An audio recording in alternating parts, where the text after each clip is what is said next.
Bem-vindo ao canal Áudio Bíblico, um lugar para fortalecer sua fé e se inspirar na jornada com Cristo. Não se esqueça de se inscrever e ativar as notificações para não perder nenhum conteúdo edificante. É chamado de prazer porque é gostoso.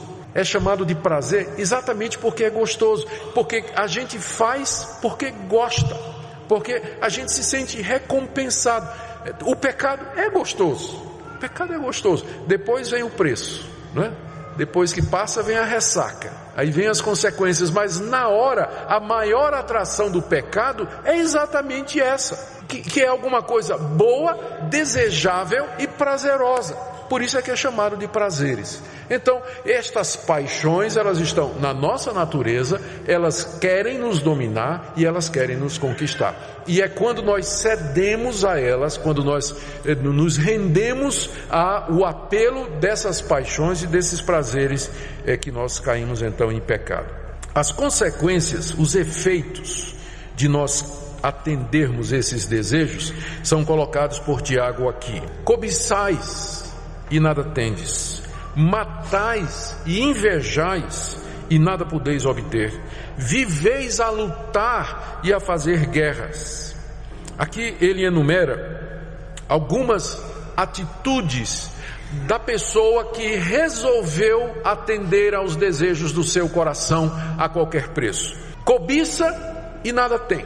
Esse é o primeiro efeito desses prazeres. Eles nos levam a querer experimentar coisas, desejar coisas que nós, pela lei de Deus e pela vontade de Deus, não poderíamos ter. E nós ficamos cobiçando, olhando para o quintal do vizinho, olhando para a casa do vizinho, olhando para os bens do meu próximo, ou cobiçando estas coisas, tendo desejo delas.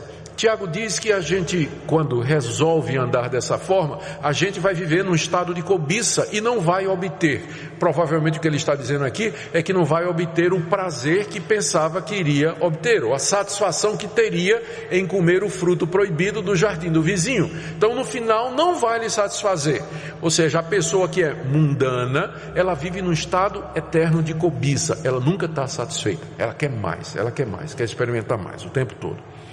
Ele chega até a dizer: matais e invejais e nada podeis obter.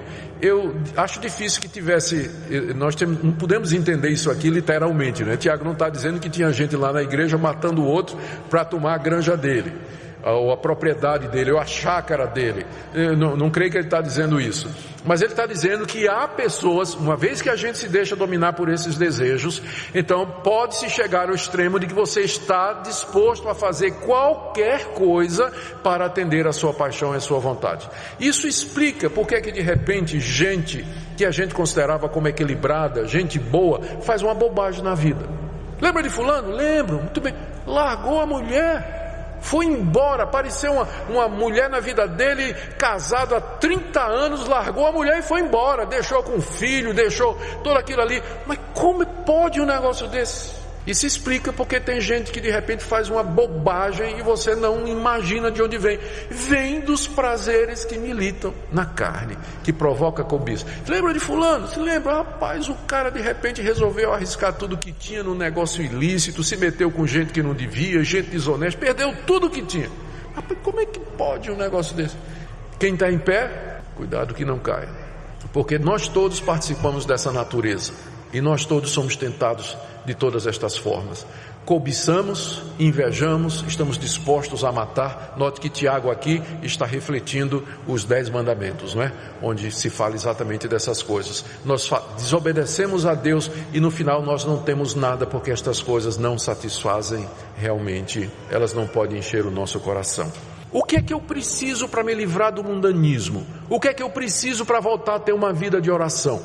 Eu não posso vencer as paixões do meu coração, porque meu espírito caído, ele aspira, ele anseia com ciúmes, com zelo dentro de mim pelas coisas pecaminosas.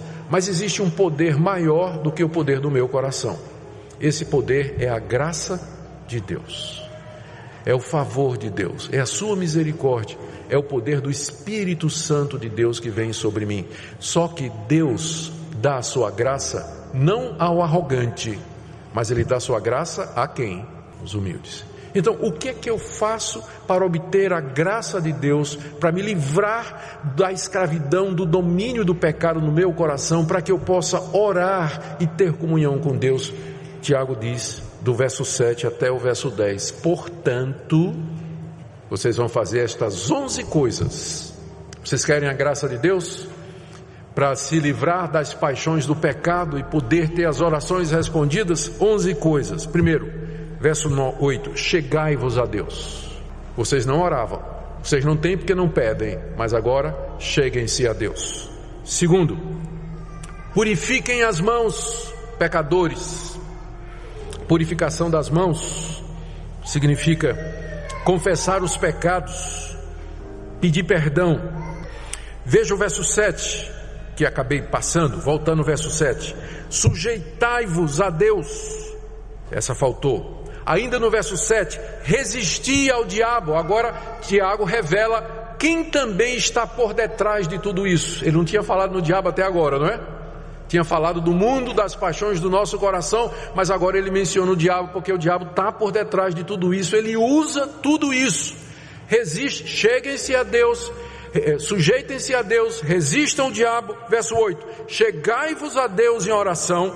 Verso 8 ainda, purifiquem as mãos e limpem o coração. É a linguagem que Tiago diz para a gente confessar os pecados a Deus, buscar purificação pelo sangue de Jesus. No verso 9, afligi-vos, lamentai e chorai, tomar uma atitude de quebrantamento. Ainda no verso 9, converta-se o vosso riso em pranto e a vossa alegria em tristeza, como num dia como esse de hoje, em que o jejum nos ajuda a fazer isso, a quebrar o nosso coração, nos afligir diante de Deus, examinar o nosso coração e perguntar a Deus, por que que o Senhor não está ouvindo as nossas orações? Por que que eu não gosto de orar? É difícil orar, ou porque eu oro mal? De onde vem? Por que tudo isso? Então esse é o momento de nós tirarmos a alegria do nosso rosto, de converter a risada em choro e nos afligir e lamentar diante de Deus, como ele diz aqui. E resume tudo no verso 10, humilhai-vos na presença do Senhor. Estão acompanhando o raciocínio de Tiago? Vocês não oram. E quando vocês oram mal, por isso Deus não atende. Mas por que Deus não atende? Porque vocês estão amando o inimigo de Deus, que é o mundo. E vocês estão pensando que isso é brincadeira? Não é não. O coração de vocês tem paixões fortes. Ele zela, ele cobiça fortemente. Mas Deus dá uma graça que é maior do que as paixões do nosso coração e que pode restaurar essa comunhão com Ele. Só que essa graça Deus dá aos humildes. Ele resiste ao soberbo, ao arrogante. Ele resiste a isso. Mas a quem se humilha diante dele, Ele concede essa graça. Então, para que vocês sejam abençoados com a graça de Deus, o derramar do seu Espírito sobre nós, vocês têm que se sujeitar a Deus, vocês têm que resistir ao diabo, chegar-se a Deus, purificar as mãos, limpar o coração, se afligir, lamentar e chorar pelos seus pecados, tirar o riso do coração de vocês e da cara de vocês. Converta-se toda a vossa alegria em tristeza. Verso 10, se humilhem na presença do Senhor. É o que tudo isso representa, se humilhar na presença de Deus. E ele, agora vem, são 11 mandamentos, mas tem 3 promessas. Olha o que Deus promete a quem faz isso. A primeira promessa está no verso 7, sujeitai-vos portanto a Deus, mas resisti ao diabo isso mesmo, verso 7, resisti ao diabo e ele fugirá de vós. A gente fala muito de batalha espiritual. E tem muitas igrejas que têm, e muitos movimentos que são voltados para a batalha espiritual. E nessa batalha espiritual você vai aprender uma tecnologia espiritual para combater o diabo. Então, tipo assim, né? Descobrir o nome do demônio, mapeamento espiritual, onde é que está o trono de Satanás, amarrar o diabo, mandar o diabo embora, né? Decretar ou repreender Satanás, vai aprender tudo isso. Eu quero resumir tudo isso numa única coisa. Você quer botar o diabo para correr? Você só precisa fazer uma coisa. O que é que Tiago diz que bota o diabo para correr? Resista ao diabo, só. Resista aquelas tentações que vêm no coração, às quais Tiago se refere aqui no começo do capítulo, e que são usadas pelo diabo para destruir você. Resista ao diabo e ele vai embora. não precisa amarrar, até porque se amarrar ele não pode correr. Então não precisa amarrar, decretar, determinar, repreender, fazer mapeamento, não precisa. É só dizer não, como Jesus disse no deserto, quando ele foi tentado por Satanás. Dizer não, não e não, e ele vai embora. Então a primeira promessa, você vai dessa forma mandar Satanás embora. Mandar Satanás embora. Segunda promessa, no verso 8: chegai-vos a Deus e Ele se chegará a vós. Agora sim. Antes, verso 4, ele era inimigo. E o inimigo não responde o pedido do outro. Você ora, Deus não vai responder. Você está no estado de inimizade contra Ele. Mas agora você se arrependeu. Você se sujeitou a Deus. Você se chegou a Deus em oração. E Deus se chega a você. Ou seja, Ele chega perto, como quem diz: pode falar que eu estou ouvindo. Ele chega pertinho. E você vai sentir a presença dEle. Você vai ver como vai ser diferente. E Ele vai atender suas orações. Ele vai atender as nossas orações.